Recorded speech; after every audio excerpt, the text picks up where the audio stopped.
Alors ici on est à Guesnes, une commune de 230 habitants dans la Vienne. On trouve une boîte à livres et puis on trouve des gens au parcours pas banal. Isabelle. Laetitia, enchantée.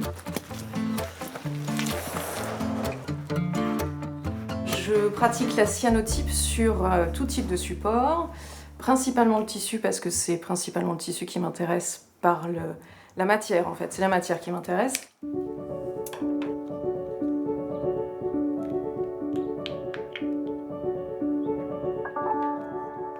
Le principe du cyanotype, c'est quoi?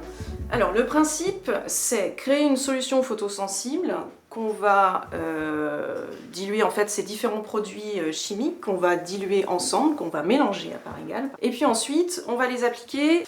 Une fois que notre papier ou tissu ou autre support va être sec, on va y appliquer soit des végétaux, mais ça peut être un objet, n'importe quoi. Et ensuite, on va mettre ce qu'on appelle ça sous châssis presse.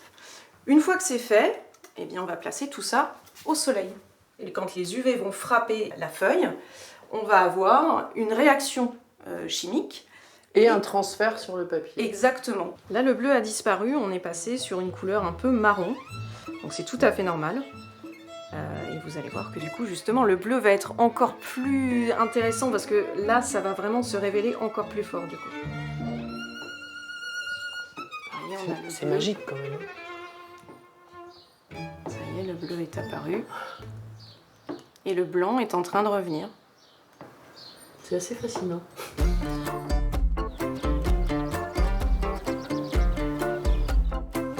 Bonjour. On fabrique des pièces en étain, principalement tout ce qui est fonderie. Vous voyez, si on prend ces choses-là, des petites choses comme ça, Alors tout ça, c'est par nous. exemple. Tout ça, c'est nous qui les fabriquons. D'accord. Qu'est-ce que vous vendez le plus en fait? Nous, ce que l'on fait beaucoup actuellement, c'est ça. C'est tout ce qui est médailles.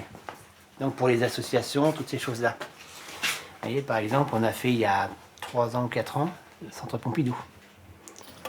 Ah mais c'est très lourd. Ça pèse 400 grammes. Ok. Bon alors là, il n'y a personne dans votre atelier.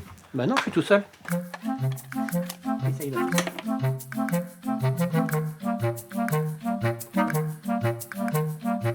Je vais serrer. L'étain, c'est quoi comme... Enfin, c'est un mélange de quoi? L'étain, c'est de l'étain. C'est un métal À part entière. à part entière. Donc quand vous le récupérez, c'est quoi? C'est des lingots. Un lingot d'étain. Alors faites voir comment ça pèse. Ça pèse 11 kilos. Ah la vache. Ah oui. Et donc après, ça donne ces petites choses-là. Voilà. Oui, parce qu'en plus, il y a des petites aspérités à enlever. Voilà. Donc ça, vous le faites tout à la main.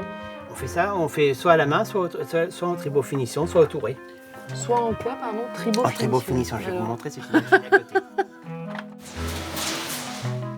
Donc le principe, c'est quoi en fait? Alors, le principe il est tout simple.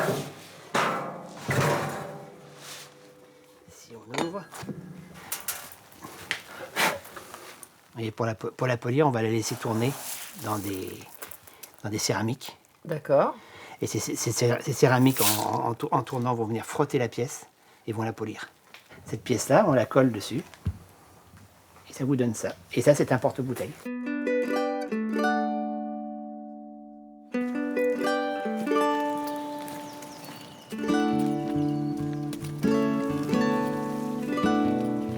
Au cours de la balade, on trouve ces petites cabanes. Voilà, plusieurs petites cabanes sur les trajets de balade. Ah oui, alors on voit. Voilà, ah oui, ouais. les poissons qu'on peut Voilà, les trouver. jets du chêne. Alors là, après, vous avez le héron cendré, vous avez les sangliers.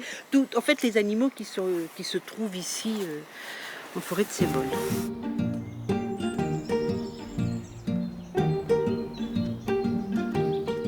Bonjour. Bonjour, messieurs. Ça va?